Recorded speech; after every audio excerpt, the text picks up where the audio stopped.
Drama की starting में हम यहाँ पर जेनी को देखते हैं जो कि आराम से सोकर उठ रही होती है। सब कुछ ठीक लग रहा था बट उसे यहाँ पर शौक लगता है बिकॉज वो जिस बेडरूम में थी वो बेडरूम उसका नहीं था। वो तो यहाँ पर सोच पड़ जाती है कि रात को क्या उसने ड्रिंक किया था जिस वजह से यहाँ पर वो किसी और के घर पर आ गई है। बट उसे याद है कि ऐसा तो हुआ ही नहीं था। वो तो ऑफिस में वर्क कर कर घर आकर नॉवल पढ़ रही थी कि इतने में वहाँ पर स्टाफ आ जाती है जो कि आकर यहाँ पर उसके लिए मिल्क लेकर आती है ताकि जेनी का टेम्परेचर यहाँ पर कंट्रोल में रहे। जेनी को तो और शौक लग जाता है जब स्टाफ वहाँ पर आकर उसे फू जेनी करके बुलाती है। एंड तब उसे रियलाइज होता है कि वो तो यहाँ पर उसी नॉवल में आ गई है जिस नॉवल को यहाँ पर वो रात में पढ़ रही थी। और फिलहाल का जो प्लॉट है वो कुछ ज्यादा ही अनबिलीवेबल है। जेनी को यहाँ पर याद आ जाता है कि किस तरीके से फिलहाल के प्लॉट के अकॉर्डिंग यहाँ पर उसने रात को फू के साथ में नाइट स्पेंड किया है और नाइट स्पेंड करने के बाद वो यहाँ पर प्रेग्नेंट होने वाली है। अब इस बात से तो यहाँ पर जेनी खुश थी बिकॉज उसके रियल लाइफ में वो इनफर्टाइल थी विच मीन्स वो कभी यहाँ पर प्रेग्नेंट नहीं हो सकती थी। बट यहाँ पर इस नॉवल की वजह से वो प्रेग्नेंट हो सकती है एंड इस बात की खुशी उसे कुछ ज्यादा ही हो रही थी। बट क्या करे, खुशी यहाँ पर हर पल टिकती थोड़ी ना है। इससे यहाँ पर उसे याद आ जाता है आगे का स्टोरी कि जब वो को यहाँ पर पता चला था कि वो जेनी प्रेग्नेंट हो चुकी है उसके बाद में तो यहाँ पर वो जबरदस्ती अबॉर्शन कराने पर तुला हुआ था। और ये चीज़ तो यहाँ पर जेनी बिल्कुल नहीं चाहती थी। इसलिए वो ठान लेती है कि सबसे पहली चीज़ उसके प्रेगनेंसी के बारे में यहाँ पर वो फू को भनक तक नहीं लगने देगी एंड साथ साथ यहाँ पर कैसे भी कर कर डिवोर्स फाइनलाइज करेगी ताकि वो अपने बेबी के साथ इत्मीनान से रह सके एंड ना ही कोई बेबी को हर्ट कर सके और ना ही यहाँ पर जेनी को हर्ट कर सके। वहीं दूसरे यहाँ पर जेनी को पता चलता है कि वो उसे नीचे आकर मिलना चाहता है तो जेनी यहाँ पर से मिलने के लिए चली जाती है और उसे देखकर तो सोचती है कि इतना हैंडसम हस्बैंड हो तो उसे कौन छोड़ना चाहेगा। बट छोड़ना तो पड़ेगा ही बिकॉज यहाँ पर मेरी पहली प्रायोरिटी मेरा बेबी जो होने वाला है। वो जाकर उसे यहाँ पर बड़े प्यार से गुड मॉर्निंग बोलती है एंड फू यहाँ पर उसे ताने मारने लग जाता है कि अरे वाह, तुम्हारे अंदर लगता है कुछ ज्यादा ही यहाँ पर एनर्जी है। लग ही नहीं रहा कि अभी अभी कुछ समय पहले यहाँ पर तुम्हारा कार एक्सीडेंट हुआ था। जेनी कहते कि देखो, एक्सीडेंट को यहाँ पर समय हो चुका है और ऐसे भी मैं यहाँ पर तुमसे कुछ इंपॉर्टेंट बातें करना चाहती हूँ। फू को यहाँ पर समझ नहीं आ रहा था कि अचानक से जेनी के हाव भाव कैसे बदल गए हैं एंड जब यहाँ पर जेनी उसे बोलती है कि हमें यहाँ पर डिवोर्स ले लेना चाहिए, ये सुनते ही यहाँ पर तो फू का दिमाग खराब हो जाता है। वो जेनी से यहाँ पर पूछने लग जाता है कि अब तुम ये सब क्या करना चाहती हो और क्या बोल रही हो। जेनी को लगता है कि शायद से उसे कम सुनाई देता है इसलिए यहाँ पर वो वापस से बात रिपीट करती है एंड कहती है कि मैं कह रही हूँ कि तुम अपना कीमती समय निकाल कर मेरे साथ मैरिज ब्यूरो चलो ताकि जाकर हम यहाँ पर अपना डिवोर्स फाइनलाइज कर डिवोर्स सर्टिफिकेट ले सके। एंड इसी बात पर वापस से वो यहाँ पर उसे कहने लग जाता है कि मैं तुमसे वही तो पूछा कि आखिर तुम क्या सोच रही हो और अब तुम यहाँ पर मुझसे क्या चाहती हो। शुरुआत में यहाँ पर तुमने ही जिद पकड़ रखी थी कि तुम मुझसे शादी करना चाहती हो, जिस चीज़ के मैं यहाँ पर सख्त अगेंस्ट था, लेकिन तुम्हारी जिद और नादानियों की वजह से मुझे तुम्हारे साथ शादी करनी पड़ी। अब मैंने तुम्हें यहाँ पर मिसेस वो का टैग दे दिया है, अब इससे ज़्यादा तुम मुझसे क्या ही एक्सपेक्ट करती हो। और रही बात यहाँ पर डिवोर्स की, तो इन सभी इनअप्रोप्रिएट थॉट्स को अपने दिमाग से निकाल दो। अब मैं यहाँ पर तुम्हारी एक भी बात नहीं मानने वाला हूँ। ऐसा कहकर वो अपना डिसीजन फाइनल कर लेता है। जेनी कहती कि बाहर में जाओ, जा रही हूँ मैं यहाँ पर अपना सारा पैकिंग करने के लिए। ऐसा बोलकर वो चली तो जाती है लेकिन जब वो नीचे आती है तब वहाँ कहीं भी फू अवेलेबल नहीं था। तो वो उसे कॉल पे लगाती है बट उसका कॉल यहाँ पर बिजी आ रहा था। बट यहाँ पर जेनी कंफर्म थी कि उसे जरा सा भी डिवोर्स को लेकर डिलेस नहीं करने हैं, इसलिए वो निकल पड़ती है जहाँ पर वो फू को शीन के साथ देखती है। शीन यहाँ पर फू से कहने लग जाती है, मैं दूर जाकर खड़ी हूँ, जब तुम्हारी बात हो जाएगी तब तुम वापस आ जाना। वो कहते हैं कि जरूरत नहीं है, ऐसे भी यहाँ पर हमारे पास बात करने के लिए कुछ रहा नहीं है। जनी बोलते कि बात करने के लिए तो बहुत कुछ है, लेकिन शीन मुझे कोई दिक्कत नहीं है, तुम यहाँ पर खड़ी भी जाओगे तो भी मुझे कोई प्रॉब्लम नहीं है। और मैं तो कहती हूँ कि डिवोर्स के लिए हमारे साथ अंदर चल लो, क्या पता मेरे सर्टिफिकेट आने के बाद तुम्हारा मैरिज सर्टिफिकेट आ जाए तो कितने ही मजे हो जाएंगे। एंड यहाँ पर फू जेनी से कहने लग जाता है कि फालतू के ट्रांट्रम्स फेंकना बंद करो। जेनी कहती कि मैं यहाँ पर टाइम पास करने के लिए नहीं बोल रही और ना ही मैं कुछ ड्रामा कर रही हूँ, मैं जेन्युइन हूँ हमारे डाइवोर्स को लेकर। मैं अपने सारे डॉक्यूमेंट्स यहाँ पर लेकर आई हूँ, प्लीज मेरी बातों को समझो। एंड फू यहाँ पर कहने लग जाता है कि तुम्हारी जिद यहाँ पर कुछ ज्यादा ही बढ़ती चली जा रही है।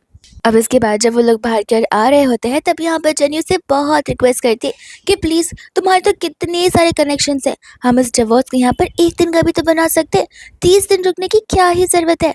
वो कहने लग जाता है कि मुझे यहाँ पर इस चीज़ के लिए अपने किसी कनेक्शन का इस्तेमाल करने की ज़रूरत नहीं है, और मैं फ़िलहाल यहाँ पर तुम्हें 1% भी नहीं समझ पा रहा हूँ। वो लड़की जो कि इतना रो रही थी, इतना बेग कर रही थी मुझसे शादी करने के लिए, सिर्फ मिसेस वो का टैग लेने के लिए, और जब उसे टैग मिला अब उसे अचानक से यहाँ पर डिवोर्स चाहिए। आखिर तुम एलिमनी में चाहती क्या हो मुझसे? जेनी बोलती कि नहीं नहीं, तुम मुझे गलत समझ रहे हो, तुम मुझे कुछ मत दो, मुझे वो भी चलेगा, बस डिवोर्स ही दो, मैं उतने में ही खुश हो जाऊंगी। एंड मेरे दोस्त यहाँ पर वो स्मोक करने के लिए सिगरेट लाइट कर रहा होता है कि जेनी उसके हाथों से लेकर वो सब कुछ फेंक देती है एंड कहती है कि ये सब कुछ करने की जरूरत नहीं है, बॉडी को हार्म कर दिया चीज़ें, ऑलरेडी तो तुम्हारा दिमाग तो यहाँ पर हार्म कर चुका है, हर्ट कर चुका है, और फूकोगे तो न जाने यहाँ पर क्या क्या हर्ट हो जाएगा। फू को तो यहाँ पर गुस्सा आ जाता है कि मुझे जेन्युइनली नहीं समझ आ रहा कि आखिर तुम्हारी दिक्कत क्या है, तुम्हारी प्रॉब्लम क्या है। एंड गुस्से में आकर वहां से वो चला जाता है तो जेनी को भी गुस्सा आता है कि ऐसे कैसे मेरे मुंह पर मुझे ही रोक कर चला गया, मैं तो बात ही करना चाहती थी उससे। शीन जैसी वहां पर आती है जेनी यहाँ पर शीन से कहने लग जाती कि देखा कितना डीट है, देखो एज अ एक्स वाइफ मैं तुम्हें यहाँ पर सजेस्ट करूंगी कि अगर तुम दोनों शादी कर रहे हो तो मेक श्योर करना कि हस्बैंड एंड वाइफ वाला रियल रिश्ता हो, ना कि फेक रिश्ता हो सिर्फ और सिर्फ दुनिया वालों के लिए। शीन यहाँ पर जनी से कहने लग जाती है कि पहले तुम मुझे ये बताओ कि आखिर क्या कार एक्सीडेंट में तुम अपना मानसिक संतुलन खो बैठी हो।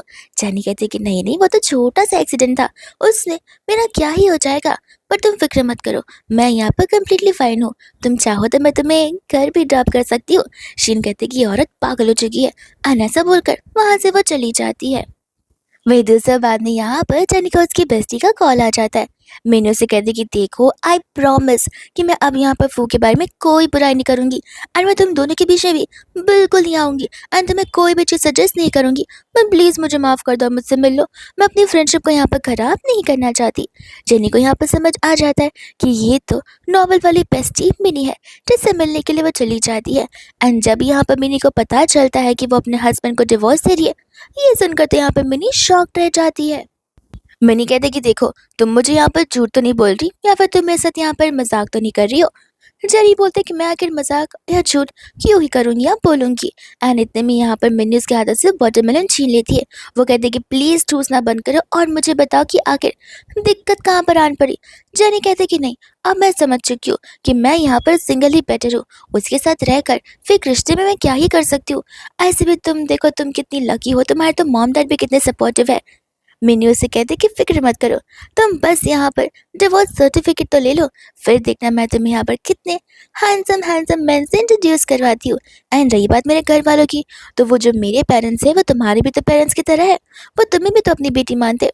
ऐसी बातें उनके सामने गलती से कर मत देना, वरना वो लोग सच्ची तुमसे नाराज हो जाएंगे। फिर इसके बाद में हम यहाँ पर लंच का सीन देखते हैं जहाँ पर वो इंतजार कर रहा होता है अपनी मिसेस बू का, यानी कि जेनी का। एंड स्टाफ यहाँ पर आपस में यही बात कर रहे थे कि 1 घंटे के ऊपर हो चुका है, मैडम आई भी नहीं है, एंड सर ने खाने को हाथ तक नहीं लगाया। सर का मूड भी यहाँ पर कितना ज़्यादा ऑफ नज़र आ रहा है। तब वहाँ पर मिस्टर वैंग आ जाते हैं एंड वो समझा रहे होते हैं कि खाना ठंडा होता जा रहा है, आपको लंच मैडम के बिना कर देना चाहिए, बट वो यहाँ पर मना कर देता है एंड सब कुछ हटाकर वहाँ से जाने लग जाता है। अब जब यहाँ पर जेनी घर पर आती है तब वो फू से पूछती कह रहे तुम घर पर क्या कर रही हो और तुम ऑफिस में क्यों नहीं हो। फू कहते कि बस आज मेरा ऑफ है। जेनी बोलती कह रहे वाह, बिजनेस के बॉस भी ऑफ लेती, ये बात तो मुझे पहली बार पता चल रही है। ऐसे कहकर वो वहां से चली ही जाती है एंड फू को समझ नहीं आता कि आखिर जेनी को हो क्या चुका है। वो स्टाफ को बुलाकर यहाँ पर पूछने लग जाते हैं कि आखिर यहाँ पर जेनी के साथ रिसेंटली क्या क्या हुआ है जिससे उसके बिहेवियर में इतना चेंज आ चुका है। स्टाफ यहाँ पर बता रही होती है कि मैडम का डे बिफोर यस्टरडे यहाँ पर एक कार एक्सीडेंट हुआ था जिसमें उन्हें यहाँ पर हेड से ब्लीडिंग भी हुई थी, बट चीज़ें कुछ ज़्यादा सीरियस नहीं नजर आ रही थी। ऐसा बोलकर वो चली जाती है एंड यहाँ पर तब फू को समझ आता है कि उसका एक्सीडेंट सचमुच हुआ था, बल्कि यहाँ पर फू को पहले तो लग रहा था कि वो बस सिर्फ और सिर्फ नाटक है और कुछ भी नहीं। तब तक फू यहाँ पर अपने असिस्टेंट को कॉल लगाता है एंड आखिर वो कार कहाँ पर है उस चीज़ का पता करने के लिए कहता है। असिस्टेंट पता कर तुरंत यहाँ पर फू को बता रहा था कि कार अभी भी उस एक्सीडेंट वाली जगह पर ही है, इसलिए मैं यहाँ पर उस कार को रिपेयर करवाने के लिए भिजवा रहा हूँ। एंड जेनी यहाँ पर अपने बेडरूम में बैठकर रेंटल प्लेसेस देख रही होती है, बिकॉज अब डिवोर्स हो चुका है तो फिर यहाँ पर वो फू के घर पर क्यों ही रहे। इसलिए यहाँ पर वो खोज शुरू कर देती है। वो आकर यहाँ पर उसे क्वेश्चन करने लग जाता है। जब जेनी उसे बताती है कि वो अपने लिए घर ढूंढ रही है तो वो को यहाँ पर गुस्सा आ जाता है कि तुम्हें किसने कहा कि तुम इस घर से जाने वाली हो। जेनी बोलती है कि कॉमन सेंस वाली बात है, डिवोर्स ले रही हो तो जाऊंगी ना, और ऐसे भी अब इस घर पर रहने का मेरा कोई हक बनता भी नहीं है। ये सुनकर तो वो यहाँ से गुस्से में चला ही जाता है। एंड तभी यहाँ पर फू को असिस्टेंट का कॉल आता है जो कि उसे बता रहा होता है कि ओवरसीज बिजनेस में यहाँ पर कुछ प्रॉब्लम्स आ चुके हैं, जिस चीज़ के लिए यहाँ पर फू को पर्सनली जाकर उन चीज़ों को रिजॉल्व करना पड़ेगा। तो फू भी यहाँ पर तुरंत ही इमरजेंसी टिकट्स बुक करने के लिए कह देता है। अब जेनी यहाँ पर नेक्स्ट डे ब्रेकफास्ट टेबल पर बैठी हुई थी एंड वो फू के बारे में पूछने लग जाती है कि मुझे वो रात से कहीं पर नजर नहीं आ रहा है। तब स्टाफ यहाँ पर जेनी को बता रही होती है कि सर तो ऑलरेडी यहाँ पर अपने बिजनेस ट्रिप पर जा चुके हैं। पर जेनी को रियलाइज होता है कि इससे क्या ही फर्क पड़ जाएगा, मैं उसे बस देखूंगी नहीं। ऐसी भी हमारी लाइफ में हम दोनों अकेले अकेले अपना अपना काम पीसफुली क्या करते थे, अब तो यहाँ पर करने के लिए कुछ है भी नहीं। स्टाफ यहाँ पर जेनी से ये कह रही थी कि सर आपके और मास्टर के बीच की चीज़ें यहाँ पर कुछ ज़्यादा ही डिफरेंट होती चली जा रही है, हमें तो यहाँ पर कुछ समझ ही नहीं आता आप दोनों के मूड स्विंग्स के बारे में।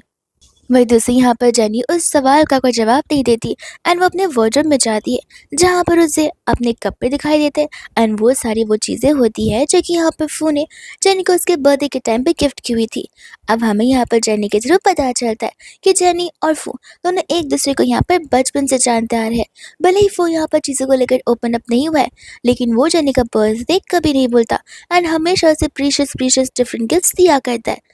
जेनी को तो समझ आता है कि अब मैं समझूं कि आखिर ये नॉवल वाली जेनी इसके पीछे क्यों ही पड़ी है। वो इतना सब कुछ कर रहा है तो ऑफ कोर्स वो उसे लाइक एंड लव तो ज़रूर करेगी। पर फिर उसे याद आता है कि अब तो यहाँ पर चीज़ें बदलने वाली है। तब यहाँ पर वो कॉल लगा लेती है मिनी को और मिनी को शॉपिंग के लिए बुला रही होती है। मिनी कहती है कि तुम्हें नहीं लगता मिसेस वो का टैग हटने वाला है तो फिर तुम्हें यहाँ पर कुछ सेविंग्स कर लेनी चाहिए। एंड जेनी के थ्रू हमें यहाँ पर एक और बातें पता चलती है कि एक्चुअल में यहाँ पर फू का बिजनेस बूस्ट सिर्फ और सिर्फ उसकी वजह से हुआ है। एक्चुअल में उसके ग्रैंडपा का खड़ा किया हुआ बिजनेस ढंग से चलते रहा था लेकिन फू के आने की वजह से यहाँ पर उनके बिजनेस में और भी ज़्यादा प्रॉफिट्स होने लग गए हैं बिकॉज यहाँ पर वो अपने काम को लेकर बहुत डिटरमाइंड रहता है। जेनी यहाँ पर से कहते कि तुम चलो तो तुम्हारे खर्चे मैं बिल्कुल नहीं होने दूंगी, पक्का प्रॉमिस करती हूँ। ऐसा बोलकर वो लोग यहाँ पर शॉपिंग के लिए चले जाते हैं एंड जेनी ड्रेसेस को देखते ही पसंद कर लेती है और उन सबको खरीदना शुरू कर देती है। मेरी कहती कि पागल हो गई हो, जेनी कहती कि फिक्र मत करो मेरा कार्ड थोड़ी ना है, आने यहाँ पर जिसका कार्ड होता है वो पर्सन तो अपनी इंपॉर्टेंट मीटिंग में बैठा हुआ था लेकिन मीटिंग में यहाँ पर ध्यान उसका 1% भी नहीं था बिकॉज एंटायर ध्यान उसका फ़ोन की नोटिफिकेशंस पे था। जेनी कार्ड स्वाइप किए जा रही थी एंड यहाँ पर फू को नोटिफिकेशन आए जा रहे थे कि कितने पैसे यहाँ पर उसके अकाउंट से कटते जा रहे। उसे रियलाइज़ होता है कि ये तो वही कार्ड से पेमेंट डिडक्ट हो रहा है जो कार्ड यहाँ पर उसे जेनी को बहुत पहले दिया था। जेनी ने इस कार्ड में से तो यहाँ पर कोई स्पेंडिंग नहीं की थी लेकिन इस बार तो ऐसा लगता है कि एक बार में वो सारी की सारी स्पेंडिंग खत्म कर देगी। से शॉपिंग कर कर वो घर पर वापस लौट आती है जहाँ पर हम देखते हैं फू की सिस्टर डेजी को एंड डेजी यहाँ पर आकर उसे कहने लग जाती है कि तुम्हें नहीं लगता कि तुम मेरे भैया के पैसे कुछ ज़्यादा यहाँ पर खर्च कर रही हो। जेनी बोलती कि देखो ये मेरे हस्बैंड के पैसे, मैं जैसे चाहूँ वैसे स्पेंड कर सकती हूँ, इस चीज़ के लिए मुझे तुम्हारी परमिशन की ज़रूरत है और ना ही तुम्हारे सो कॉल्ड ब्रदर की परमिशन की। रेजी बोलते कि सब पता है हमें, तुम तो यहाँ पर पहले सिर्फ हमारा खून चूसी थी लेकिन लगता है मेरे भैया को पूरा लूट कर छोड़ोगी। तुम्हें क्या लगता है कि मुझे पता नहीं है कितना रोक आके तुम्हारे इस खानदान में शादी हुई थी।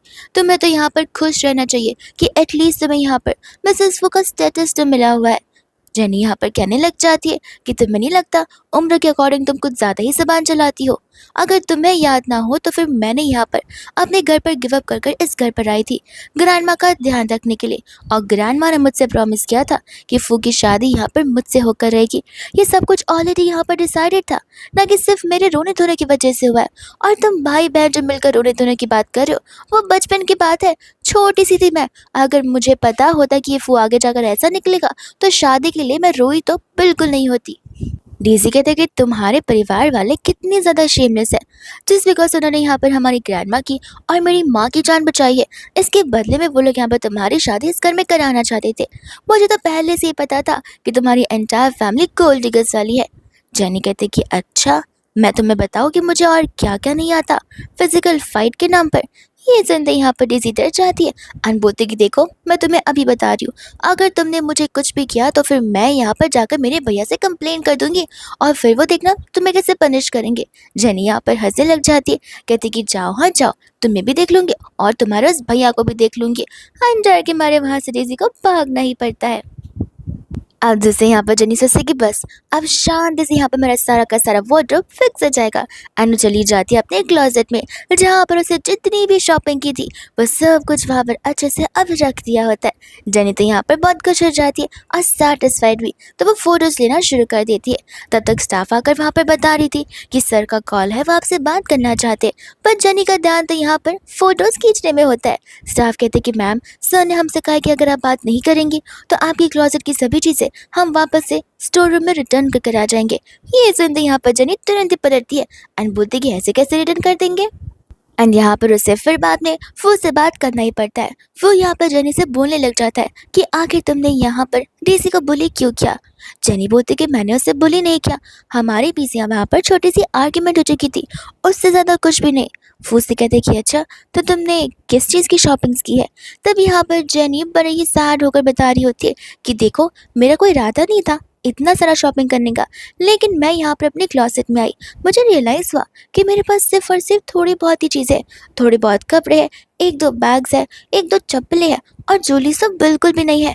तो मैं बस चली गई थी कुछ छोटी मोटी शॉपिंग करने के लिए। अब शॉपिंग करते करते इतना सब कुछ मैं खरीद लूँगी, मुझे तो पता ही नहीं था। और बस जब उन सामानों को लेकर मैं घर पर आई, उसी बात को लेकर यहाँ पर डेज़ी मुझसे झगड़ने लग गई कि मैं इतनी शॉपिंग्स नहीं कर सकती और वो चाहती भी नहीं कि मैं यहाँ पर इस घर में रहूँ। वो यहाँ पर जेनी से कह देता है कि तुम जितना चाहे उतना शॉपिंग कर सकती हो, जितना चाहे उतने पैसे स्पेंड कर सकती हो। इस चीज़ के लिए यहाँ पर तुम्हें किसी के ऑर्डर्स की ज़रूरत नहीं है, किसी को एक्सप्लेनेशन देने की भी ज़रूरत नहीं है और किसी के ताने सुनने की भी ज़रूरत नहीं है। ये सुनते ही यहाँ पर जेनी कन्फ्यूज़ हो जाती है कि कहीं ये बीमार तो नहीं पड़ चुका है या फिर क्या पता इसका भी कार एक्सीडेंट हो गया हो। तो वो उसे पूछते कि तुम ठीक तो हो ना, कि कहीं तुम्हें यहाँ पर सर दर्द तो नहीं कर रहा। वो उसे बोलने लग जाता है कि नहीं सब कुछ ठीक है। एंड बस इतना बोलकर यहाँ पर कॉल कट कर देता है। जेनी कहते कि इसकी ये बहुत बुरी आदत है, मेरी बातों को तो कंप्लीट करने नहीं देता, अपनी बातें कहकर या तो भाग जाता है या तो कॉल कट कर देता है। फिर दूसरी यहाँ पर जेनी जा रही होती है, तब सामने यहाँ पर कोई तो आ जाता है जो कि जेनी से कहने लग जाते कि ये क्या, तुम तो मुझे कम्प्लीटली इग्नोर करके जा रही हो। जेनी बोलते कि तुम कौन हो, मैं एक शादीशुदा इंसान हूँ, तुम मुझे इस तरीके से ग्रैब नहीं कर सकते। वो कहते कि अब तो तुम मुझे भूलने का भी नाटक कर रही हो। एंड तभी यहाँ पर जेनी को याद आता है कि ये तो लू है। तो वो लू से कहते कि माफ़ करना, मैं तुम्हें पहचान नहीं पाई, मैं कुछ ज़्यादा घाई में थी और एक्चुअली मेरी शादी हो चुकी ना, इसलिए मैं अपोजिट जेंडर से डिस्टेंस मेंटेन कर रखती हूँ, इसलिए मुझे यहाँ पर जल्दबाजी में कुछ समझ ही नहीं आया है। लोग कहता है कोई बात नहीं। एंड जेनी यहाँ पर उसके लग्जरियस कार को नोटिस करती है एंड पूछती कि ये तुम्हारी कार है। लोग कहता है कि ऑफ कोर्स मेरी कार है। एंड अब यहाँ पर जेनी उससे राइड मांगती है, तो वो उसे राइड देने के लिए भी रेडी हो जाता है। पर जब वो यहाँ पर कार के अंदर बैठ रही थी तब कोई तो छुपके से यहाँ पर उसकी फोटोज निकाल रहा होता है। वहीं दोस्तों जब यहाँ पर जेनी घर पर आती है तब यहाँ पर फू से ज़बरदस्ती अपने स्टडी रूम में लेकर जाता है एंड यहाँ पर उसे बोलने लग जाता है कि तुम कुछ नहीं बोलोगी, जो मैं सवाल पूछूंगा उसका सिर्फ तुम यहाँ पर जवाब देने वाली हो। ऐसा कहकर यहाँ पर उसे वो फोटोज दिखाने लग जाता है, वही फोटोज जो कि यहाँ पर कोई तो छुपके से जेनी के ले रहा था जब यहाँ पर जेनी उस कार में बैठ रही थी। वो यहाँ पर जेनी को क्वेश्चन करने लग जाता है कि आखिर ये सब कुछ क्या है एंड तुम मुझे बताओगी कि अगर तुम्हें यहाँ पर ये लड़का बहुत पहले से ही पसंद था तो फिर तुमने मेरे साथ यहाँ पर शादी का नाटक क्यों किया, और अब मैं समझ जाओ कि तुम इतना जल्दी मुझे डिवोर्स देना क्यों चाहती हो।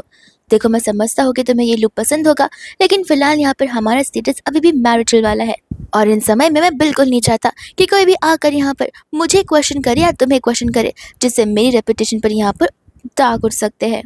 जेनी कहती कि देखो मेरी पूरी बात ढंग से सुनना, वो मुझे यहाँ पर कोइंसिडेंटली मिल चुका था, ऐसे भी हमारी बातें यहाँ पर डेली बेसिस पर होती नहीं है। मुझे उसी कार में राइड चाहिए थी तो मैंने सामने से उसे पूछा था और बस उससे मुझे एक जगह ड्रॉप दिया था, उसके अलावा हमारे पीछे कॉन्वर्जेशन कुछ नहीं हुई थी। एंड ऐसे भी मेरे पास इतना दिमाग तो ज़रूर है, डिवोर्स के पहले तुम फिक्र मत करो, मैं ऐसी कोई चीज़ नहीं करने वाली जिससे यहाँ पर तुम्हारी रेपुटेशन डाउन हो जाए। ये सुनते ही यहाँ पर वो उसे क्वेश्चन करने लगता है कि इट मीन्स डिवोर्स के बाद यहाँ पर तुम जो चाहे वो कर सकती हो। जेनी कहती कि ऑफ कोर्स जो चाहे वो कर सकती हूँ, बिकॉज तब लाइफ यहाँ पर मेरी होगी एंड मुझे तुम्हारे बारे में सोचने की कोई ज़रूरत नहीं है। इसके बाद में हम यहाँ पर नेक्स्ट डे का सीन देखते हैं, जहाँ पर जेनी सोच रही थी कि व्हाट इफ यहाँ पर फू को खाना डिलीवर करने के लिए जाए, उसके मन को यहाँ पर शांत करने के लिए। तो वो स्टाफ से यहाँ पर कह देती है लंच को पैक करने के लिए। स्टाफ तो यहाँ पर खुशी हो जाती है जानकर कि मैडम सर को ऑफिस लंच पहुंचाने के लिए जा रही है, विच मीन्स उनका रिश्ता यहाँ पर आगे और अच्छा हो सकता है। जेनी वहाँ कंपनी में पहुंचती है और कंपनी के मेन गेट पर ही उससे यहाँ पर दो लोग मिल जाते हैं, जी एंड हान। एंड जी और हान असल में यहाँ पर फू के जिगरी दोस्त होते हैं। जेनी को तो ये भी पता था कि दोनों में से कोई भी यहाँ पर जेनी को पसंद तक नहीं करते। वो लोग जेनी को बहुत डिसलाइक करते हैं, उसे बहुत हेट करते हैं।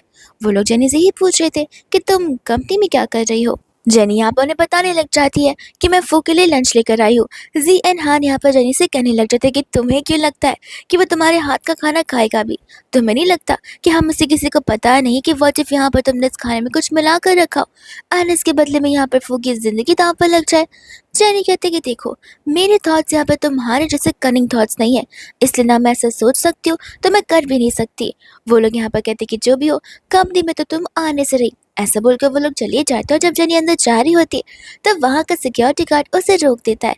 ये बोलते हैं कि मैम, आपको अंदर जाने की परमिशन नहीं दी गई है। जेनी को तो यहाँ पर गुस्सा आ जाता है। वो कहती है कि अगर मैं नहीं अंदर जा सकती तो तुम्हारे कदे बॉस को नीचे आने के लिए बोल दो।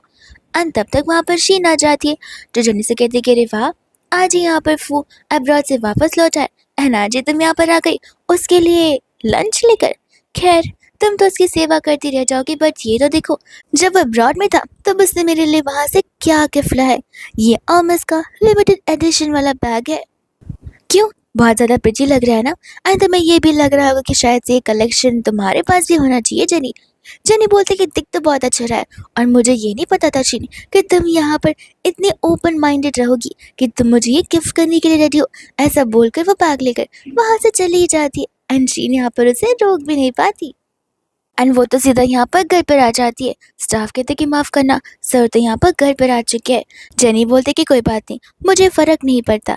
एंड ऐसे कहकर वो खुद ही वो लंच करने के लिए बैठ जाती है। वो यहाँ पर उसे उस बैग के बारे में पूछने लग जाता है। जेनी उस यहाँ पर सीधे मुँह जवाब देने के लिए रेडी नहीं थी। वो कहते कि लगता है तुम यहाँ पर मुझसे झूठ बोलती रहोगी। जेनी कहते कि अगर इतना ही जेलस फील हो रहा है तो मुझे माफ़ करना, हाँ, कि मैं यहाँ पर तुमसे आगे की बातें नहीं कर पा रही और ना ही करना चाहती हूँ। ऐसा बोलकर वहाँ से वो उठकर चली जाती है। एंड वही दूसरे यहाँ पर वो मिनी को कॉल लगाकर मिलने के लिए बुला लेती है। मिनी यहाँ पर उस लिमिटेड एडिशन वाली बैग को देखकर शॉक रह जाती है एंड कहती है कि तुम सचमुच लगी हो कि तुम्हें यहाँ पर ये बैग दी गई है। जेनी बोलती है देखो, ये बैग मेरी है नहीं और ऐसे भी मैं यहाँ पर इसे सेल करने आई हूँ। मिनी कहते हैं कि सेल करना जाने हमें इसका कितना सारा वैल्यू मिल सकता है। एंड तब तक स्टाफ यहाँ पर सामने से आकर उन्हें बता रहा था कि इस बैग का वो लोग 1.5 मिलियन देने के लिए रेडी है। ये सुनती जेनी यहाँ पर खुश हो जाती है एंड तुरंत ही सारे के सारे पैसे मिनी के अकाउंट में ट्रांसफ़र करने के लिए बोल देती है। मिनी उसे क्वेश्चन करते है कि तुम पैसे मेरे अकाउंट में क्यों ट्रांसफ़र कर रही हो? तुम्हें नहीं लगता कि अगर मैं तुम्हारे पैसे लेकर भाग गई तो? जेनी तब यहाँ पर मिनी को बता रही होती है कि यहाँ पर डिवोर्स पेपर साइन करते टाइम पेपर्स साइन किए गए थे जिसमें साफ साफ लिखा गया था कि डिवोर्स के बाद यहाँ पर जो भी चीज़ें उसकी होगी उस पर यहाँ पर मेरा कोई हक नहीं होगा। विच मीन्स ये पैसे भी यहाँ पर मेरे नहीं हो पाएंगे, इसलिए मैं तुम्हारे नाम कर रही हूँ ताकि यहाँ पर एटलीस्ट तुम्हारे पास कुछ रहे जिसका इस्तेमाल मैं बाद में कर सकूँ। मिनी कहते हैं कि तुम सचमुच बेवकूफ़ हो, तुम्हें यहाँ पर ऐसा कोई भी पेपर साइन नहीं करना चाहिए था। जेनी बोलती कि देखो, अब जो हो गया वो हो गया। मैं जानती कि मेरे पास कोई जॉब भी नहीं है, मुझे यहाँ पर अपने रेंटल होम भी लेना है और चीज़ें भी इकट्ठा करनी पड़ेंगी जिनका इंतज़ाम तो मैं यहाँ पर कर ही सकती हूँ क्योंकि अब मैं यहाँ पर इंडिपेंडेंट वुमेन जो बनने की कोशिश कर रही हूँ।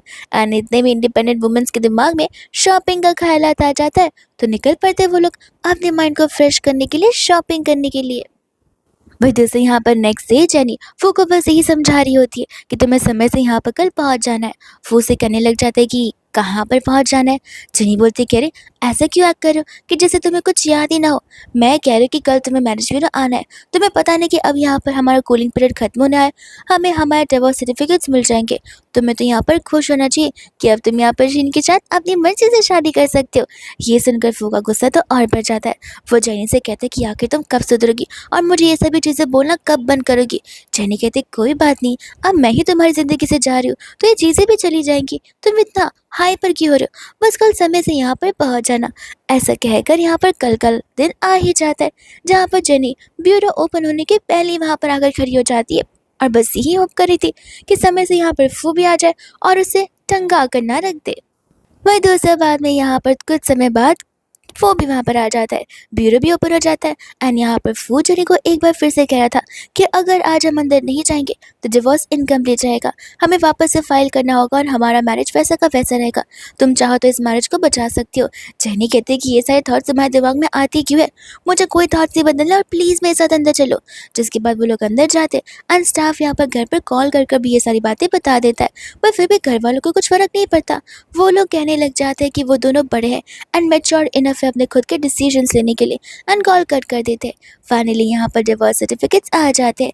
जेनी यहाँ पर फू से कहते हैं कि तुम घर की तरफ ही जा रहे हो ना, तो मुझे भी ड्रॉप कर दो। फू यहाँ पर मना कर देता है, तो स्टाफ को लगता है कि शायद से यहाँ पर फू कंपनी जाएगा, बट वो यहाँ पर धीमी आवाज़ में से कहता है कि मुझे घर ही जाना है। एंड अगर यहाँ पर वो घर पर बैठ जाता है, जेनी से बोलते कि तुम घर पर क्या कर रहे हो, तुमने तो कहा था कि तुम घर नहीं आ रहे। वो कहते कि क्यों, क्या ये घर यहाँ पर मेरा नहीं है? भूलो मत ये घर मेरा है ना कि तुम्हारा है। जेनी बोलती कि थैंक यू हाँ मुझे याद दिलाने के लिए, और ऐसे भी मुझे पता है कि इस घर में अब मेरा रहने का कोई हक नहीं है, और आज वो तुमने बोल भी दिया। मैं बहुत जल्दी अपना सारा सामान पैक कर कर निकल जाऊंगी।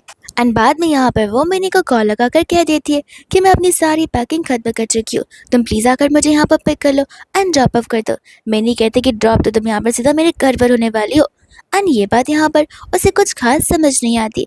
एंड मिनी उसे कहते कि तुम अपना सारा सामान लेकर मेरे घर आ रही हो और अब से हम यहाँ पर साथ रह रहे हैं। ऐसे भी चाइनीज न्यू ईयर आ रहा है, मेरे मॉम डैड भी बहुत खुश हो जाएंगे। अंकल आंटी यहाँ पर जेनी को देखकर बहुत खुश हो जाते हैं एंड वो सभी यहाँ पर एक साथ बैठकर डिनर करने की बात कर रहे होते हैं। वही दूसरे यहाँ पर जेनी को टेक्स्ट आने लग जाता है फू की तरफ से, एंड फू का एंटायर परिवार एक साथ बैठा हुआ था ताकि लूनर एक्लिप्स वाले दिन वो लोग साथ बैठकर यहाँ पर डिनर कर सके। फू जेनी से ये पूछ रहा होता है कि आखिर जेनी है कहाँ पर, एंड डेजी यहाँ पर समझ जाती है कि फू जेनी को ही टेक्स्ट कर रहा है। जेनी यहाँ पर फू को कुछ रिस्पॉन्ड नहीं करती और गुस्से में आकर डेजी यहाँ पर जेनी को स्लट लिखना शुरू कर देती है, वो भी ढेर सारे टेक्स्ट भेज भेज कर। जेनी तो यहाँ पर इसे ब्लॉक ही कर देती है। ये चीज़ यहाँ पर फू देखता है एंड तुरंत यहाँ पर डेजी को वो सब कुछ अनसेंड करने के लिए कहता है, एंड साथ साथ यहाँ पर वो उसे वार्निंग भी दे रहा था कि आइंदा से डेजी यहाँ पर जेनी को ऐसी चीज़ें नहीं बोलेगी और ना ही उसे बुली करेगी। डेजी कहने लग जाते कि तुम हर बार मुझसे इस तरीके से बात क्यों करते हो, मैं पक्का तुम्हारी खुद ही की सिस्टर हूँ ना। वो उसे बोलता है कि देखो बिहेव भी तुम यहाँ पर ऐसा करो कि जैसे मैं यहाँ पर तुम्हें रिस्पेक्ट दे पाऊँ। वो भी वहाँ से चला जाता है एंड गुस्से में डेजी भी उठकर चली जाती है। अंकल को तो यहाँ पर गुस्सा आ जाता है कि हमारे घर में कभी शांति आ ही नहीं सकती है। एंड वही दूसरे यहाँ पर जेनी और मिनी होते जो कि यहाँ पर अपने सभी रिलेटिव्स को न्यू ईयर विश कर रहे थे। एंड ये सब कुछ करने पर उन्हें यहाँ पर रेड एनवेलप के तौर पर पैसे मिलते हैं और वो लोग बस पैसे अर्न करने के चक्कर में पड़े हुए थे। जेनी तो यहाँ पर न्यू ईयर का टैक्स भेज देती है फू को भी, जिसे देखते यहाँ पर फू उसे ऐसे गिफ्ट 1 लाख यॉन ट्रांसफर कर देता है। और ये चीज़ देखकर तो मिनी और जेनी दोनों बहुत खुश हो जाते हैं। बस इतना ही नहीं, अंकल आंटी यहाँ पर अपनी तरफ से भी जेनी को रेड एनवेलप का कार्ड देते हैं। एंड वही दूसरा मिनी जेनी से कहने लग जाती है कि तुम्हें नहीं लगता कि शायद से तुमने बाहर का खाना कुछ ज़्यादा खाना स्टार्ट कर दिया है, इसलिए तुम्हारी बेली बाहर आती चली जा रही है। जेनी इस बात को यहाँ पर इग्नोर कर देते हैं, कहते हैं कि छोड़ो मैं वापस से यहाँ पर वेट लॉस कर दूंगी, एंड उस टॉपिक को वहीं पर एंड कर देती है बिकॉज वो फिलहाल प्रेगनेंसी वाली बात किसी को बताना नहीं चाहती थी। डिनर करते टाइम जेनी यहाँ पर ये सोच रही थी कि भले यहाँ पर फू उसका हेक्स हस्बैंड क्यों ना हो, वो तो अभी भी यहाँ पर से रेड एनवेलप ले सकती है। तो फू यहाँ पर उसे पर्सनली बुलाता है, अगर जेनी को रेड एनवेलप चाहिए तो ही। जेनी वहाँ से गुड बाय बोलकर जाने लग जाती है। मिनी कहते कि तुम घर छोड़कर जा रही हो। जेनी बोलती कि नहीं मैं तो अपना रेड एनवेलप लेने जा रही हूँ, वो लेती मैं यहाँ पर दोबारा से घर पर आ जाऊँगी। एंड जैसी वो घर पर आती वो यहाँ पर उसे पूछने लग जाता है कि तुम क्या यहाँ पर चल कर आई थी वहाँ से।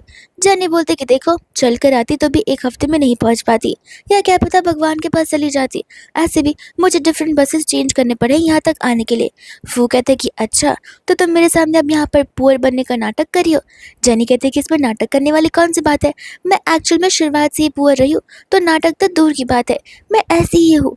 और ऐसे भी तुमने मुझे कहा था कि तुम मुझे रेड एनवेलप दोगे, इसलिए मैं यहाँ पर आई हूँ। फू कहने लग जाता है कि रात को पैसे ट्रांसफ़र तो किए थे, अब जेनी उसे कैसे बताए कि वो सब कुछ यहाँ पर उसके डिपॉजिटरी मनी लोन्स एंड डेब्ट थे जो कि उसने 1 लाख में से पे कर दिया एंटायरली। वो कहते कि अच्छा तो फिर तुमने मुझे ऐसा क्यों कहा कि तुम यहाँ आओगे तब मैं तुम्हें रेंट एनवेलप दूंगा, अब तो तुम्हें यहाँ पर देना पड़ेगा ही।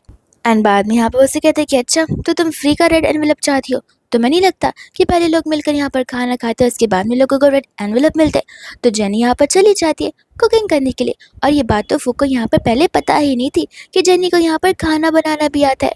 कुछ समय बाद यहाँ पर वो 2 डिफरेंट टाइप्स के डम्पलिंग्स बनाकर आ जाती है, जो कि फू को यहाँ पर पसंद आता है। वो लोग चले जाते हैं डिशेस को किचन में रखने के लिए, और तब जेनी का सर यहाँ पर उसके बैग से पंप हो जाता है।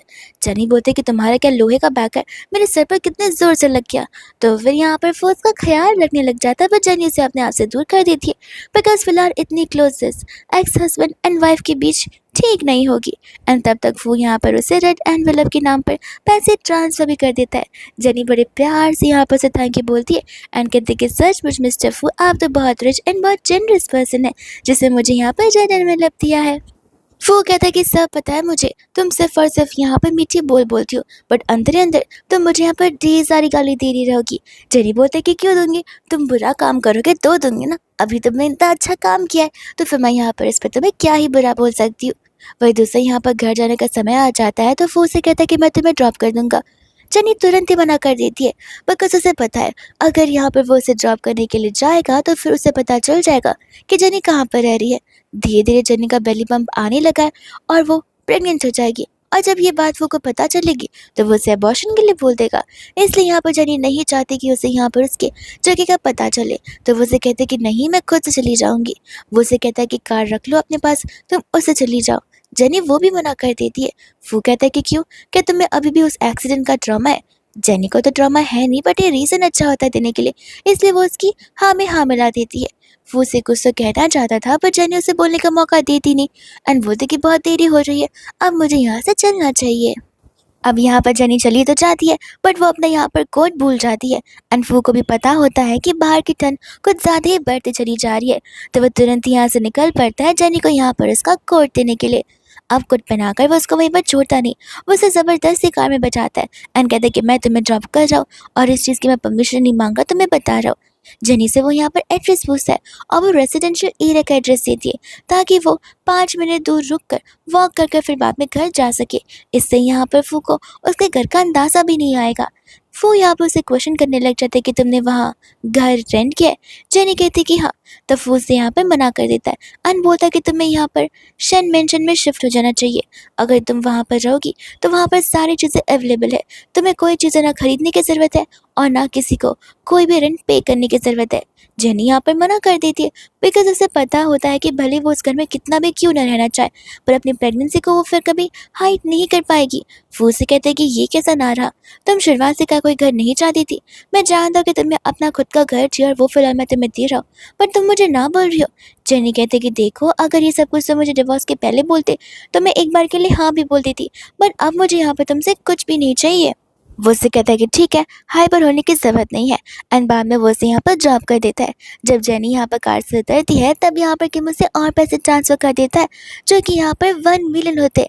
जेनी सोचती है कि अरे वाह, लगता है मिस्टर फू यहाँ पर कुछ ज़्यादा ही जेनरस पर्सन है। वही दूसरी यहाँ पर जब वो घर पर आती है तब कुछ समय बाद वो ढेर सारे प्रोडक्ट्स मंगवाती है, जो कि बच्चों के रिगार्डिंग होते हैं एंड इससे यहाँ पर मेरी को समझ आता है कि बाहर के खाने की वजह से वो फैट नहीं हो रही, उसका बेबी बम्प बाहर आ रहा है। वो उसे कहने लग जाता है कि मैं तो इस फू को नहीं छोड़ने वाली हूँ, उसे यहाँ पर तुम्हारी रिस्पॉन्सिबिलिटी लेनी पड़ेगी। एंड तुम्हें जब पता है कि तुम प्रेग्नेंट हो तो फिर तुमने यहाँ पर फू से डिवोर्स लिया ही क्यों? जेनी कहती कि देखो, वो मेरा डिसीजन है, तुम फू को जाकर यहाँ पर कुछ नहीं बोलने वाली हो। मैं नहीं चाहती कि फू को मेरी प्रेगनेंसी के बारे में कुछ ही पता चले, मैं अकेले यहाँ पर चीज़ों से डील कर लूँगी। वो उसे समझाते कि देखो, फिलहाल तुम यहाँ पर वर्किंग वुमेन नहीं हो और ऐसे भी तुम्हारी प्रेगनेंसी कुछ ज़्यादा ही आगे बढ़ चुकी है, तुम्हें कौन ही हायर करना चाहेगा एंड चीज़ें यहाँ पर तुम्हारे लिए डिफ़िकल्ट हो सकती है। इन चीज़ों के दौरान मूड स्विंग्स बहुत ज़्यादा होते हैं एंड सिर्फ प्रेगनेंसी के पहले या प्रेगनेंसी के दौरान नहीं, बल्कि प्रेगनेंसी के बाद भी तुम्हें बहुत सारी चीज़ों का अकेले सामना करना पड़ेगा। इसमें तुम खुद का ध्यान रखोगी या बेबी का ध्यान रखोगी? जेनी कहते कि देखो, मैं सचमुच सब हैंडल कर लूँगी एंड रही बात यहाँ पर खर्चों की, तो कोई ना कोई तो मुझे हायर कर ही देगा, ये बात तो मेरी पक्की है। अब जेनी यहाँ पर चली जाती है एक चाइनीज़ ट्रेडिशनल मास्टर के पास में, जिसने यहाँ पर चाइनीज़ मेडिसिन के बारे में बहुत अच्छी सी चीज़ें पता होती है। अब जेनी चाहती थी कि वो यहाँ पर जेनी को हायर कर ले, बट वो मना कर देते बिकॉज यहाँ पर बहुत सारे लोग होते जो कि सिर्फ और सिर्फ नाटक करते और दिखावा करते कि उन्हें चाइनीज मेडिसिन आते हैं। जेनी उन्हें भरोसा दिलाती कि जेनी के पास लाइसेंस भी है चीज़ें परफॉर्म करने का, एंड जो भी चीज़ें वो करेगी उसका वो लोग 50-50 डिवीजन कर लेंगे।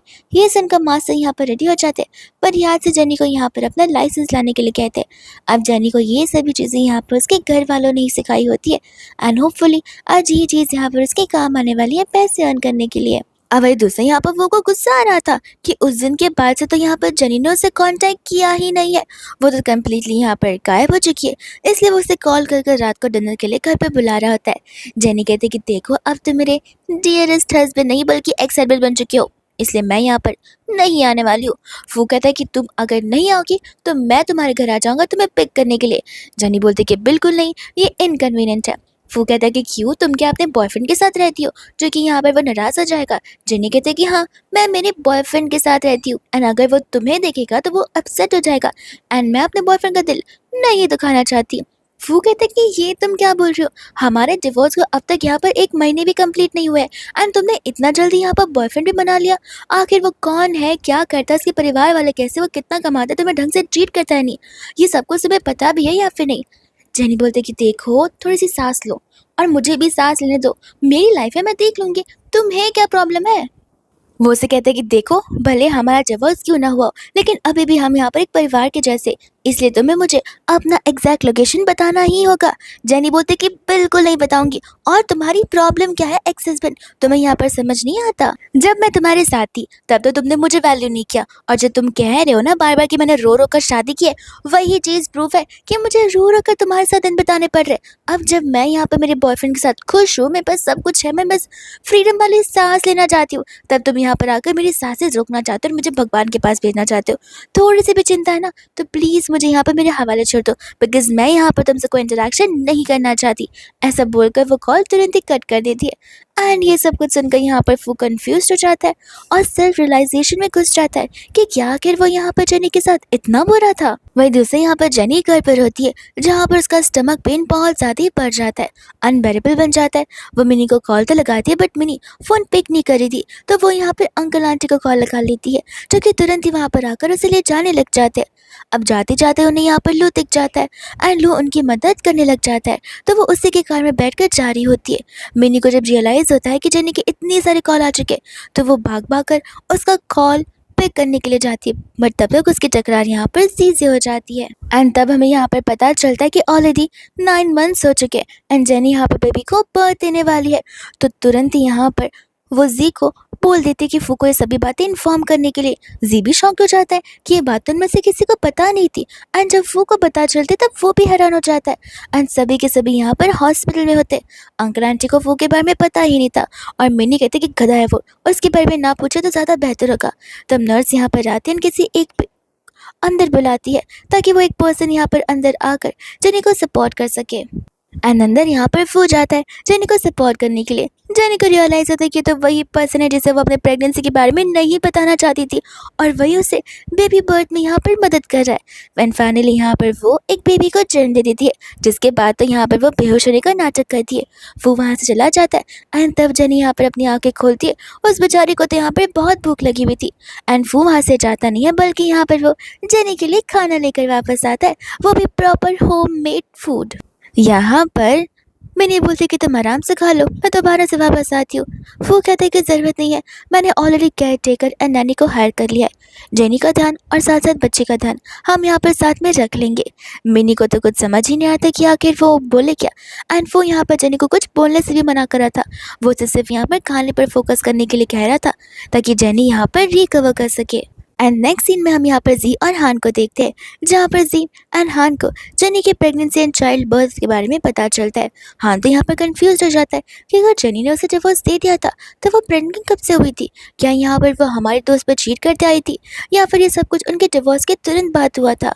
बिकॉज यहाँ पर मेरे कोई भी डॉट्स कनेक्ट नहीं हो रहे। जी एंड हान यहाँ पर ये डिस्कशन कर रहे थे कि किस तरीके से अब वो जेनी की लाइफ में दोबारा वापस जाएगा, बट उन्हें यहाँ पर उसके दोस्तों को समझाना पड़ेगा कि वो ऐसा नहीं कर सकता, उसकी अपनी खुद की भी एक ज़िंदगी है। And इसके बाद में यहाँ पर घर जाने का टाइम आ जाता है, जहाँ पर जेनी अपना वही सेम एड्रेस बोलती है। वो कहने लग जाता है कि झूठ बोलना बंद करो, मैंने पता लगाया था एंड तुम वहाँ पर नहीं रहती हो, एंड तुम फिलहाल यहाँ पर अपने उस घर पर नहीं बल्कि मेरे साथ मेरे मेंशन में चलोगी। जेनी यहाँ पर मना कर देती है एंड कहते कि देखो हमारा डिवोर्स हो चुका है एंड मैं यहाँ पर चीज़ों को खुद से हैंडल कर सकती हूँ। वो कहते कि मैं तुमसे यहाँ पर सवाल पूछ नहीं रहा हूँ या तुम्हारी परमिशन नहीं मांग रहा हूँ, मैं यहाँ पर तुम्हें बता रहा हूँ कि तुम मेरे मेंशन में चलोगी। जेनी यहाँ पर मना कर देती है, वो यहाँ पर ना बोल रहा था कि तुम चलोगी, जेनी मना कर देती है एंड वो यहाँ पर कह रहा है कि तुम चलोगी, जेनी वापस से मना कर रही होती है एंड उनका यही डिबेट चल रहा होता है, जहाँ पर असिस्टेंट को बीच में पढ़ना पड़ता है। वो यहाँ पर जेनी को समझाता है कि सर की बात आपको मान लेनी चाहिए, वो आपकी लिए ही ये सब कुछ कर रहे हैं एंड वो अपने बॉस को भी समझाता है कि आपको मैडम के साथ ज़्यादा डिबेट नहीं करना चाहिए, वो अपने पोस्ट प्रेगनेंसी के पीरियड के दौरान है, जिस चीज़ में यहाँ पर उनके मूड स्विंग्स, उनके हार्मोनल चेंजेस बहुत ज़्यादा होते हैं एंड दोनों से ज़्यादा अंडरस्टैंडिंग तो बेचारा असिस्टेंट दिख रहा था। तो फिर वो लोग डिसाइड कर लेते हैं कि वो लोग जेनी के घर जाएंगे, साथ साथ यहाँ पर वो भी घर पर आएगा। एंड जब यहाँ पर वो लोग घर पर बॉस है, तब यहाँ पर वो से बोल रहा था कि मेरे घर के आसपास ये सारी प्रॉपर्टी सेल हो रही है, तुम जो चाहो उसे अपने और बेबी के लिए रख सकती हो। जेनी कहते कि क्या सचमुच तुम कभी हमें वहाँ से निकालोगे नहीं? वो कहते कि नहीं, वो घर और सब कुछ मैं यहाँ पर तुम्हारे या बेबी के नाम पर करवा सकता हूँ, जिसके बाद उस घर की ओनरशिप तुम्हारे पास होगी एंड तब मैं चाहते हुए भी तुम्हें नहीं निकाल पाऊंगा और ना ही मैं ऐसा कुछ करने वाला हूँ। जेनी यहाँ पर खुश हो जाते हैं, जैसे थैंक यू बोलने लगती है। वो उसे क्वेश्चन करती है कि क्या तुम्हें यहाँ पर बच्चे पसंद है? फू का कुछ रिस्पॉन्स होता ही नहीं है एंड जेनी को यहाँ पर पता होता है कि मे बी फू का आंसर यहाँ पर ना होगा, लेकिन फिलहाल वो मुझे ना नहीं कहना चाहता। और ऐसे भी जेनी को यहाँ पर उसे कोई एक्सपेक्टेशंस नहीं रखनी चाहिए जब उसने सामने से यहाँ पर चीज़ों को एंड अप कर लिया है। तो अब नेक्स्ट डे यहाँ पर वो तुरंत ही चला जाता है जेनी के घर पर, जहाँ पर जेनी तो सबसे पहले भागती है बिकॉज यहाँ पर वो अनअनाउंस्ड जो आया था, लेकिन फिर वो वापस आ जाती है। वहाँ की नानीज फू को सजेस्ट करती है कि अगर वो चाहे तो बेबी को होल्ड भी कर सकता है, पर जेनी को पता होता है कि वो यहाँ पर ऐसा नहीं करने वाला है। वही दूसरे यहाँ पर फू जैसी नोटिस करता है कि जेनी के बाल गीले, वह अभी शावर लेकर आई है, तो वो जाकर हेयर ड्रायर लाता है और उसके बालों को सुखाने लग जाता है। जेनी बोलती है कि बेबी उठ जाएगा, वो कहता है कि उसकी चिंता मत करो, वो नहीं उठेगा एंड वो अच्छे से उसके बालों को ड्राई करता है। जेनी कहते हैं कि देखो बार बार मुझे और मेरे बेटे एबी को परेशान करना बंद करो। ये सुनकर यहाँ पर वो कहने लगता है कि क्या कहा तुम्हारा बेटा एबी, जरा पूरा नाम तो बताना। वो कहते हैं कि शाह एबी। ये सुनते यहाँ पर फू कहने लग जाता है कि वो मेरा बेटा है, बेटी नहीं है, उसका नाम यहाँ पर मैं फूलिन रखना चाहता हूँ और वो तो मेरे परिवार का हिस्सा नहीं मिलेगा। जेनी मना कर देती है एंड बोलती कि नहीं, ऐसा नहीं होने वाला। वो कहते कि अरे तुम ऐसे कैसे आर्ग्यूमेंट कर रही हो, तुम प्रेग्नेंट थी, तुमने मुझे वो बात नहीं बताई, चाइल्ड के बर्थ के टाइम पे मिनी ने मुझे बुलाया, ना कि तुमने मुझे बुलाया, इतना सब कुछ तुमने खुद से किया है एंड मैं यहाँ पर बस अपना एक योगदान नहीं दे सकता? तुम्हें नहीं लगता कि एटलीस्ट मैं यहाँ पर तो नाम डिसाइड कर ही सकता हूँ? जेनी कहती कि ठीक है, बताओ क्या नाम रखना चाहते हो। फू कहने लग जाते कि इसका नाम यहाँ पर फूलिन रहेगा आगे से। जेनी कहती कि ठीक है, इतनी सी रिक्वेस्ट है तो मैं यहाँ पर तुम्हारी पूरी कर ही सकती हूँ, और कर ही सकती हूँ क्या, करना तो पड़ेगा ही। एंड बड़े खुशी खुशी यहाँ पर वह एक्साइटेड में सोफा पर बैठ रहा था, जहाँ बैठते बैठते सोफा ही पलट जाता है। जेनी तो यहाँ पर उसके ऊपर हंसने लग जाती है। फू कहता है कि तुमने लगता है जानबूझ के सब कुछ किया होगा। जेनी बोलती है कि मैं पागल थोड़ी ना हूँ, और मैं भी तो सोफा पर बैठती रहती हूँ, तो मुझे क्या पता कि ये अपने आप ऐसे पलट जाएगा। फू कहते कि जो भी है, हमें इस सोफा को एक्सचेंज करना पड़ेगा। जेनी यहाँ पर मना करने लग जाती है बिकॉज उसे पता होता है कि दूसरे सोफा का कॉस्ट कितना ज़्यादा होगा। वो उसे कहते कि देखो मैं यहाँ पर कभी बैठती नहीं, मैं मोस्ट ऑफ द टाइम अपने बेडरूम में रहती हूँ, इसलिए इस सोफ़ा को यहाँ पर बदलने की कोई ज़रूरत नहीं है। वो कहते कि है ना ज़रूरत, मैं यहाँ पर आऊँगा तो यहीं पर बैठूंगा। वो कहते कि अगर इतना ही बैठना है तो अपने घर पर जाकर बैठो, इतना शानदार सोफ़ा तुम्हारे घर पर लगा हुआ है, मेरे घर आने की क्या ज़रूरत है। गुस्से में मुंह बनाकर तो वो वहाँ से चला जाता है एंड कहता है कि मैं यहीं पर आके बैठूंगा। एंड यहाँ पर स्टाफ जब उल्टे सोफ़ा को देखती है तब उन्हें लगने लग जाता है कि मे बी फू और जेनी के बीच में ज़रूर कुछ तो फिजिकल हुआ होगा। तो वो लोग यहाँ पर जेनी को समझा रही थी कि आफ्टर प्रेगनेंसी ये सब कुछ करना ठीक नहीं होगा। एंड यहाँ पर जेनी उन्हें कह रही थी कि जैसा आप लोग सोच रहे वैसा बिल्कुल भी नहीं है। स्टाफ तो यहाँ पर जेनी से ज़्यादा शर्मा कर वहाँ से चली जाती है। अब जेनी यहाँ पर लोग के साथ में मॉल में शॉपिंग करने के लिए आई थी एंड सामने से उसे यहाँ पर फू एंड शीन दिख जाती है। शीन बोलती कि अरे वाह, तुम तो अपने नए परिवार के साथ यहाँ पर शॉपिंग करने के लिए आई हो, कहीं इस बच्चे का बेबी यहाँ पर लूही तो नहीं है। जेनी यहाँ पर कह देगी ये सवाल तुम फू से पूछ कर देखो, या फिर एक काम करो, फू से कह दो कि क्यों ना वो गैस करे कि आखिर इस बेबी का फादर कौन होगा। फू गुस्से में आकर यहाँ पर शीन को चुप रहने के लिए बोलता है एंड जेनी को लेकर वहाँ से चले जाता है। एंड यहाँ पर वो जेनी पर गुस्सा कर रहा था कि आखिर जेनी यहाँ पर लू के साथ क्यों घूम रही है। जेनी बोलती कि ये कैसा बेहुदा सवाल हुआ, मैं भी तो तुमसे यहाँ पे पूछ सकती कि तुम क्यों शीन के साथ घूम रहे हो, बट जस्ट बिकॉज यहाँ पे मुझे पूछना नहीं है और मैं जानना भी नहीं चाहती, इसलिए बोल नहीं रही हूँ। अगर मैं तुम्हें तुम्हारी न्यू लाइफ को लेकर क्वेश्चन नहीं करी तो तुम्हें भी नहीं करना चाहिए। तुम भी तो शीन के साथ घूम रहे हो और ऐसे भी हमारा डिवोर्स हो चुका है। फू कहता है कि तुम बातों को यहाँ पर समझ नहीं रही हो, तुम्हें पता है ना कि लू यहाँ पर तुम्हें पसंद करता है। जेनी बोलते कि पता है कि वो मुझे लाइक करता है, तो क्या तुम्हें जेलस फील हो रहा है? और अगर हो रहा है तो जब मैं थी तुम्हारे साथ तब तुमने मुझे अच्छे से ट्रीट क्यों नहीं किया? इतने में यहाँ पर बेबी रोने लग जाता है। जेनी यहाँ से चली जाती है एंड कहती कि मैं यहाँ पर बेबी के सामने नहीं झगड़ सकती, भले ही वो छोटा क्यों ना हो, बट फिर भी यहाँ पर वो रो रहा है, विच मीन्स उसे नेगेटिव एनर्जी फील हो रही है। ऐसा कहकर वो बेबी को लेकर वहाँ से चली जाती है। तब तक अंदर की ओर वहाँ पर शीन और लू भी आ जाते, जहाँ पर शीन फू को अपने साथ चलने के लिए कहती है। एंड फू यहाँ पर शीन को वार्निंग दे रहा था कि आइंदा से ऐसे प्रिटेंड मत करके जैसे मैं तुम्हारे यहाँ पर बॉयफ्रेंड हूँ। शीन कहते कि अरे हम दोनों इतने क्लोज हैं तुम ऐसी बातें क्यों कर रही हो। फू यहाँ पर कहने लग जाता है कि तुम अपना मुंह बंद रखो तो बेहतर होगा, तुम्हारे इतना सब कुछ बोलने की वजह से लोगों को हमारे बीच के रिश्ते की मिसअंडरस्टैंडिंग हो जाती है, जो कि मैं अब यहाँ पर क्रिएट बिल्कुल नहीं करना चाहता।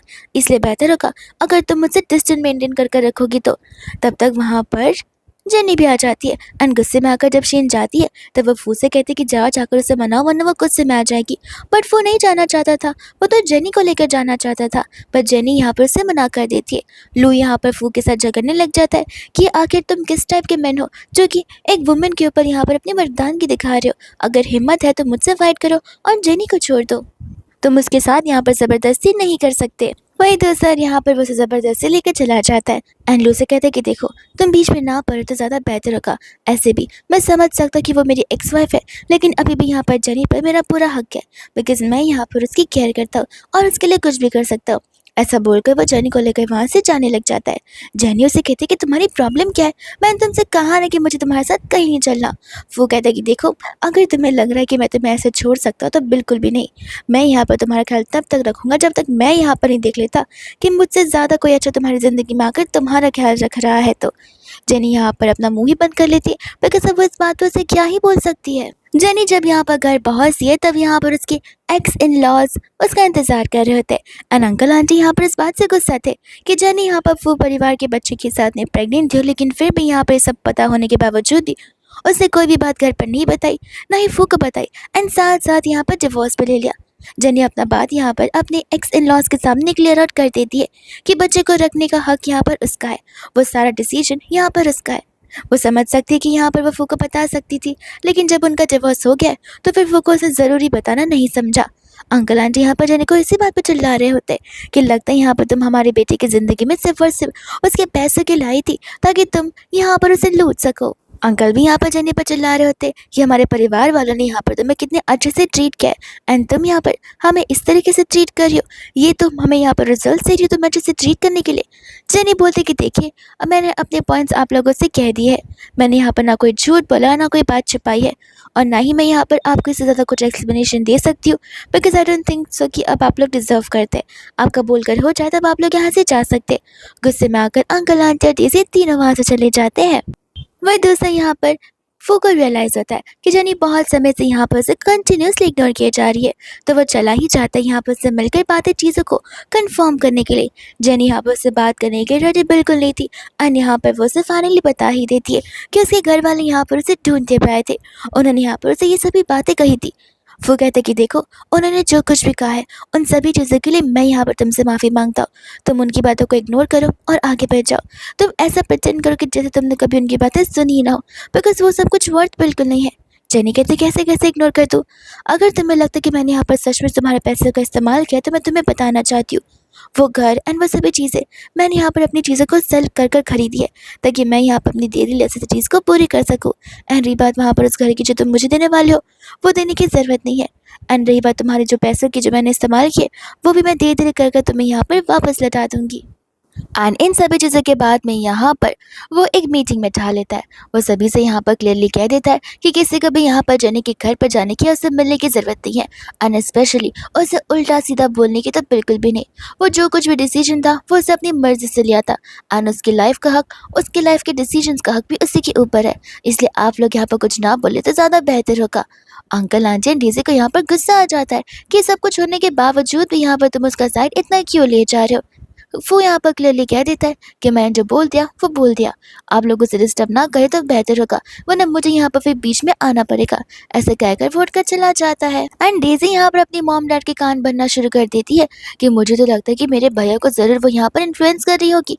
व्हाट इफ यहाँ पर भैया उससे शादी करने के लिए रेडी हो गए तो हम क्या करेंगे माँ। अंकल आंटी कहते कि फिक्र मत करो, ऐसा नहीं होगा, वो लोग रीमैरिज वापस नहीं करेंगे। एंड इतने में यहाँ पर डेज़ी उन्हें सजेशन देने लग जाती है कि व्हाट इफ वो लोग यहाँ पर उसके भाई की सेटिंग किसी और वुमन के साथ में कर ले और उसकी दोबारा से किसी और के साथ शादी हो जाए तो यहाँ पर जेनी का और फू का तो कोई चांस बचेगा ही नहीं। अंकल आंटी भी यहाँ पर इन बातों से अग्री करने लग जाते हैं। वहीं दोस्तों यहाँ पर मिनी और जेनी दोनों इसी चीज़ के बारे में फू के रिगार्डिंग बात कर रहे थे।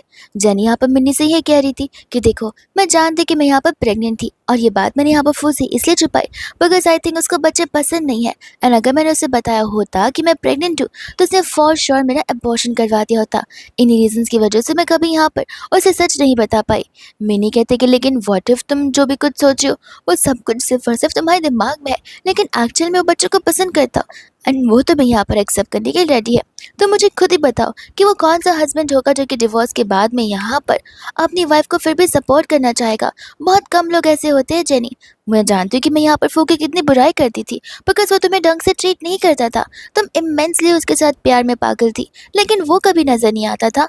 बट अब मुझे ऐसा लग रहा है कि जैसे वो एफर्ट्स दिखा रहा है, वो चीज़ें कर रहा है, इसलिए मैं यहाँ पर बस उसका साइड लेकर तुम्हें समझाने की कोशिश कर रही हूँ कि व्हाट इफ यहाँ पर तुम दोनों एक बार फिर से स्टार्ट ओवर करो और इस बार का स्टार्ट ओवर तुम दोनों की मर्जी से होगा तो चीज़ें कितनी अच्छी भी टर्न आउट हो सकती है, और अगर नहीं भी हुई तो एटलीस्ट तुम्हें लाइफ टाइम रिग्रेट तो नहीं होगा कि तुमने कोशिश नहीं करी।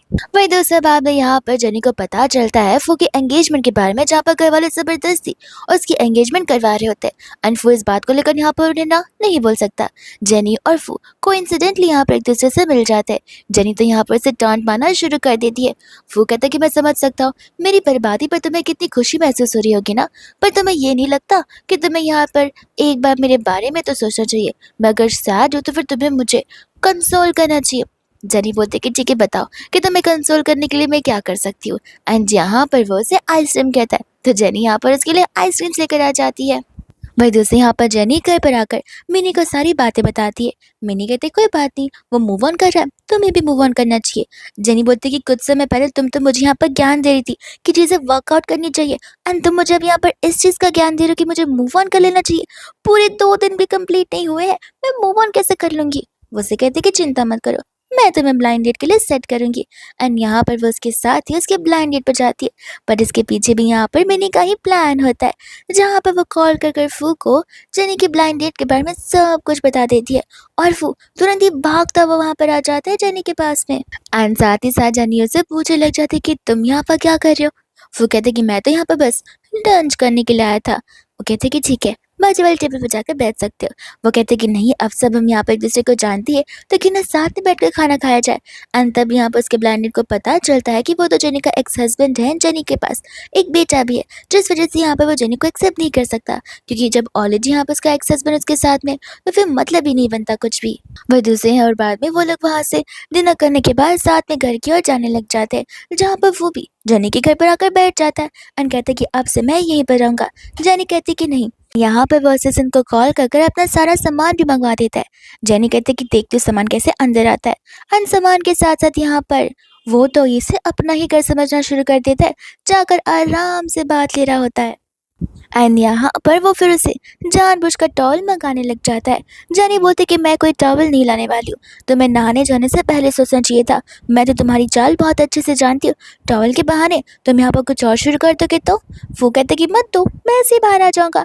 एंड फिर जनी को यहाँ पर आइस क्लोज करके जाना ही पड़ता है। उनकी क्लोजनेस बढ़ती तो है पर जनी वहाँ से तुरंत ही भाग जाती है एंड दोनों एक बार फिर से एज ए लिविंग कपल रहना शुरू कर देते हैं। आंटी वहाँ पर आती है जहाँ पर फू की साइड की स्टोरी सुनती है। उन्हें समझ आ जाता है कि वो यहाँ पर जनी पर गिव अप नहीं करने वाला। पहले तो यहाँ पर जेनी थी जो कि फू को परस्यू करी थी शादी करने के लिए, पर इस बार यहाँ पर फू होता है जो कि एक बार फिर से जेनी के साथ शादी कर कर सब कुछ ठीक करने के लिए रेडी है। अब यहाँ पर डेज़ी और शीन को जैसी ये बातें पता चलती है, वो लोग जेनी के घर पर यहाँ पर तो गुंडे ही भेज देते। जेनी यहाँ पर घबरा रही होती है बिकॉज वो कुछ कर नहीं पा रही थी। एंड यहाँ पर फू आकर उसे बचा लेता है। एंड जब उसे पता चलता है कि उसे किस सिस्टर ने ये सब कुछ किया है, तो वो अपने मॉम डैड के साथ बातें करके क्लैरिफाई कर देता है कि उसे अपनी ज़िंदगी के चॉइसेस बनाने का हक पूरा है। वो अपने मॉम डैड के अकॉर्डिंग चीज़ें नहीं करने वाला, जैसा शीन या डेज़ी या उसके मॉम डैड चाहते हैं वैसा। एंड यहाँ पर उसके लिए अपना घर भी उसे क्यों ना छोड़ना पड़े। ये सुनकर यहाँ पर जेनी हैरान हो जाती है कि फू यहाँ पर उसके लिए उसका घर तक छोड़ने के लिए रेडी है, विच मीन्स यहाँ पर वो उससे भी लव करता होगा। लेकिन अगर जब लव था तो फिर उससे कभी शो क्यों नहीं किया। इसी बारे में यहाँ पर उन दोनों की बातें होती है, उन दोनों की मिसअंडरस्टैंडिंग जरूर होती है। एंड यहाँ पर वो प्रॉमिस करता है कि मैं पुरानी चीज़ों को बुलाकर बस अपने प्रेजेंट और फ्यूचर में तुम्हारे साथ रहना चाहता हूँ, और हमारे इस बेबी के साथ में। एंड जेनी यहाँ पर उसे एक्सेप्ट कर लेती है, और जाकर वो लोग एक बार फिर से यहाँ पर अपना मैरिज सर्टिफिकेट ले लेते हैं एंड वापस से हैप्पीली मैरिड हो जाते हैं। ये ड्रामा इसी के साथ सिंपली यहीं पर खत्म हो जाता है।